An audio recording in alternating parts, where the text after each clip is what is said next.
It's beer o'clock on Real Ale Craft Beer, and I'm reviewing a beer from 2008 that makes it.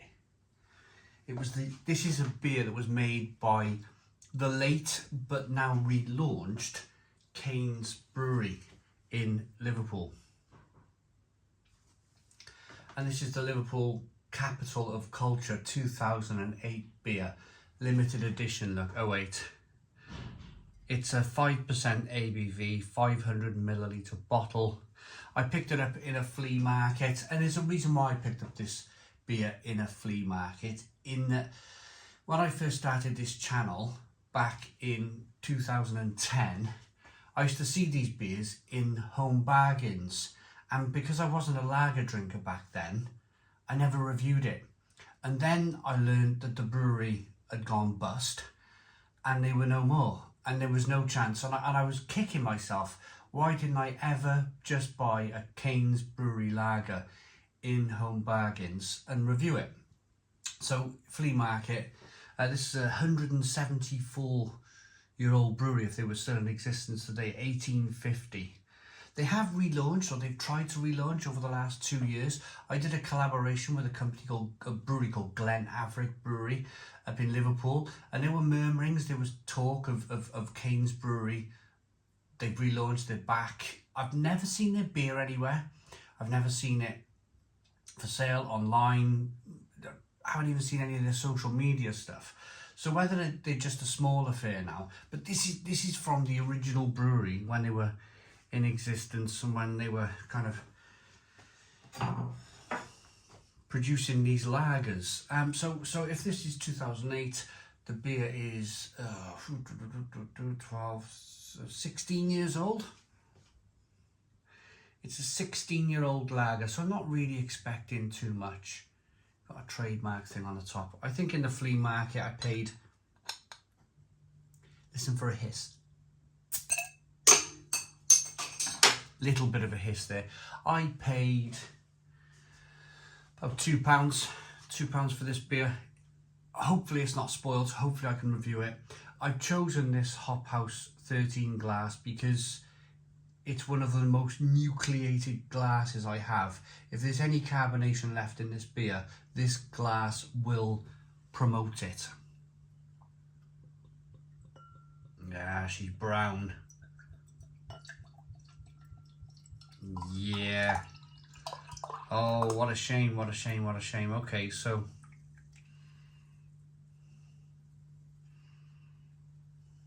well, this carbonation,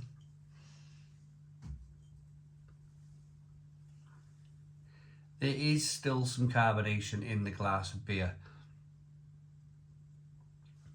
It's obviously past its best. And this, now I've done a lot of old ales, like 30, 40, 50-year-old bottle of Guinness, for argument's sake.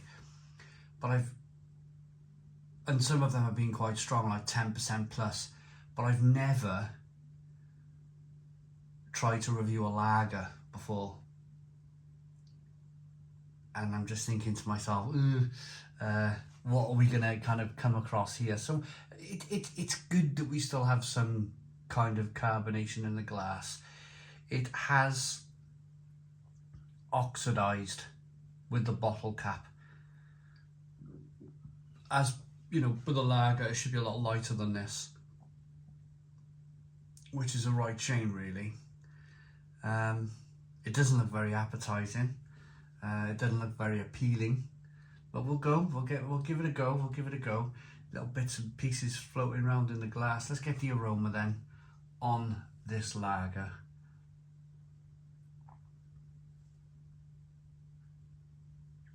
Yeah, it's that weird kind of like old alcohol. Old alcohol smells like old libraries. Musty and dusty, and it has this real kind of like fruity,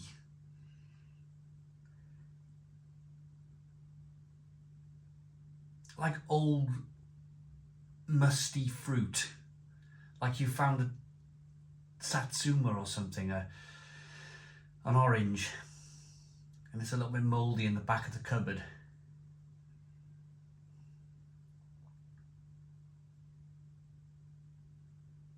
There's still some lager qualities in here though. You definitely get a little bit of the malt and a little bit of that hop character. Yeah, but musty old library fruit, mouldy fruit. Let's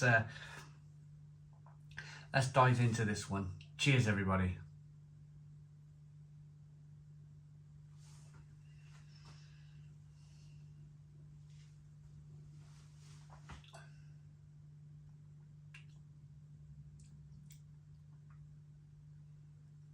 I mean, of course, it's not the lager it was, and it's definitely not supposed to be drank. I'm doing this for, well, finally got around to an old Cain Brewery lager. Do you know what though? It's like it's changed into a bottom. Of course, it's top fermented, isn't it? But it's tasting more like an ale now. It's more kind of like treacly and brown bread.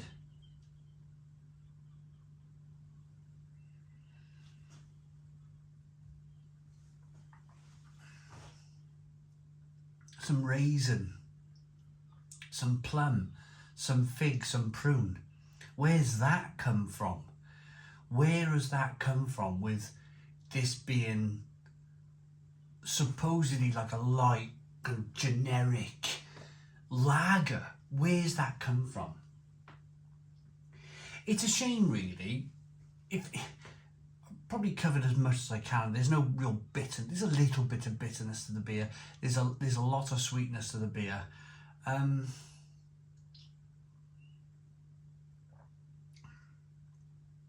Tiniest amount of carbonation. It's quite kind of, it's matured into like a brown ale, if you like, a nutty, biscuity, plum-like brown ale. So we've covered the beer, we've drank some of the beer, but I'd like to know the circumstance. Maybe Neil Long, who watches and lives in Liverpool, maybe he can comment on this. Why, like you got this, let's look at the football clubs. You've got Everton and Liverpool, big city. If you look at Wrexham, although Wrexham Lager had its troubles a few years ago, with the resurgence of Wrexham Football Club, there's a certain resurgence of Wrexham Lager. The people of Wrexham drink Wrexham Lager.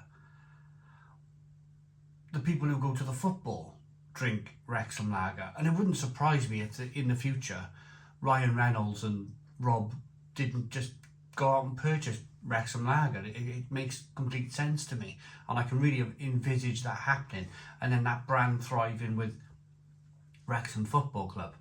But my point here is why didn't this ever happen with Cains? Why didn't the people of Liverpool, I mean, they're talking about the capital of the culture. They're obviously very proud, or they were back in the day, very proud of this city. Liverpool's a lovely place, by the way. I've been to Liverpool many times. But why was there no affiliation like Wrexham Lager with Wrexham Football Club?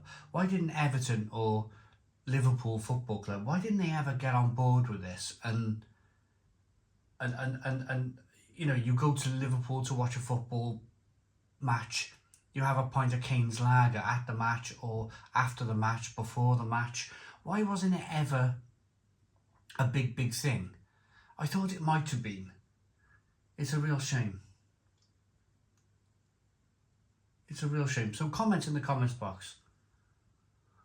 Why did Cain Brewery, why did the people of Liverpool let this wonderful brewery go by the wayside? Why didn't the people of Liverpool drink it at every possible opportunity to save the brewery? It's not a criticism of the people of Liverpool. I'm just asking a question. That's all I'm doing here. So do I rate this? Probably not. It's past rating. It's way past its sell by date. It's more of a thing for the history books, this video. So thanks for watching. Please put your comments in the comments box. Subscribe to our daily beer and food reviews. Give us a big fat thumbs up. Boom. Cheers.